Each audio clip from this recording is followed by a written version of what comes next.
안녕하세요. 최근 금시장 정말 난리도 아니었죠.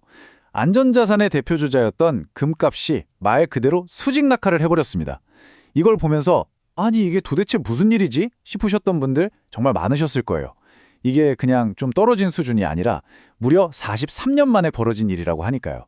오늘 이 역사적인 폭락의 진짜 원인은 뭐고 앞으로는 어떻게 될지 한번 속 시원하게 파헤쳐 보겠습니다. 와, 숫자 보이시죠? 마이너스 14.9%. 불과 며칠 만에 고점에서 이만큼이 그냥 사라져버린 겁니다. 이건 뭐 웬만한 주식 종목이 급락하는 수준이랑 맞먹는 그야말로 대폭락이라는 단어가 딱 어울리는 그런 상황이죠. 특히 1월 30일, 이날은 금 투자자들에게는 정말 악몽 같은 하루였을 겁니다. 단 하루 만에 9.5%가 그냥 증발해버렸거든요. 이게 어느 정도냐면 1980년 이후, 그러니까 43년 만에 가장 크게 떨어진 최악의 하루로 기록됐습니다. 아니, 이건 뭐 단순한 가격 조정이라고 하기에는 충격이 너무 크잖아요. 도대체 무엇이 이 역사적인 폭락을 만들어낸 걸까요? 모든 큰 사건에는 그 시작을 알리는 방화세가 있기 마련이죠. 이번 금값 폭락 사태의 방화세를 당긴 건 과연 무엇이었을까요? 사실 폭락의 배경을 보면 시장이 이미 좀 위태위태했어요. 전문가들이 말하는 소위 겁먹은 순들이 시장에 너무 많았기 때문인데요. 이게 뭐냐면 막 유행 따라 뒤늦게 시장에 들어와서 심지어 빚까지 내서 투자하는 단기 투자자들을 말하는 거예요. 이런 분들은 작은 충격에도 공포에 질려서 그냥 확 던져버리거든요. 그러니까 시장의 변동성을 엄청나게 키우는 거죠. 자, 이 타임라인을 보면 폭락 직전의 상황이 그대로 보입니다.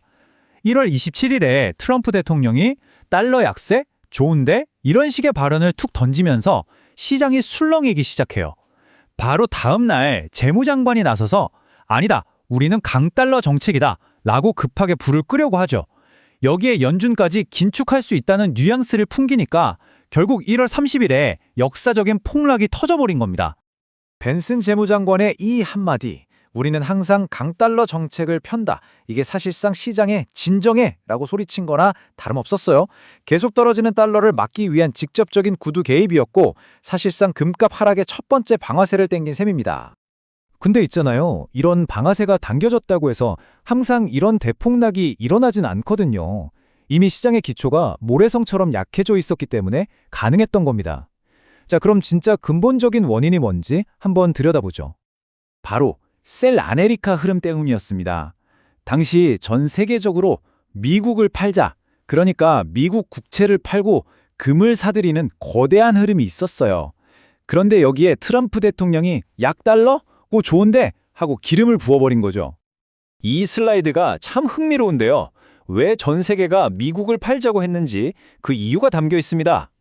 공격적인 외교정책, 재원 마련 계획도 없이 돈을 엄청나게 쓰겠다는 공약들, 세금은 깎아주는데 국방비는 50%나 들리고 심지어 트럼프급 전함을 25척이나 만든다니 이걸 보는 다른 나라들 입장에서는 미국 저래도 괜찮다 하는 의구심이 들 수밖에 없었던 거죠. 지출 내역을 한번 보세요. 국방비를 대폭 늘리고 새 전함을 만들고 심지어 연소득 10만 달러, 우리 돈으로 1억 원이 넘는 과거에까지 현금을 지급하는 정책까지.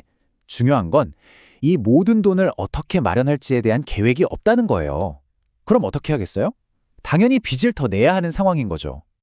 자, 이렇게 되면 당연히 미국 달러에 대한 믿음이 흔들릴 수밖에 없죠. 누가 이렇게 불안하게 돈을 쓰는 나라의 빚을 계속 사주고 싶겠어요. 자연스럽게 미국 국채의 매력은 떨어지고 다들 달러를 떠나서 금 같은 자산으로 몰려가게 된 겁니다. 그런데 말이죠. 이런 금값 폭락이 이번이 처음은 아니라는 게 더 흥미로운 지점입니다. 지금 이 상황은요. 1974년에 있었던 일과 정말 소름 돋을 정도로 비슷하거든요. 이 표가 핵심적인 차이를 아주 잘 보여줍니다.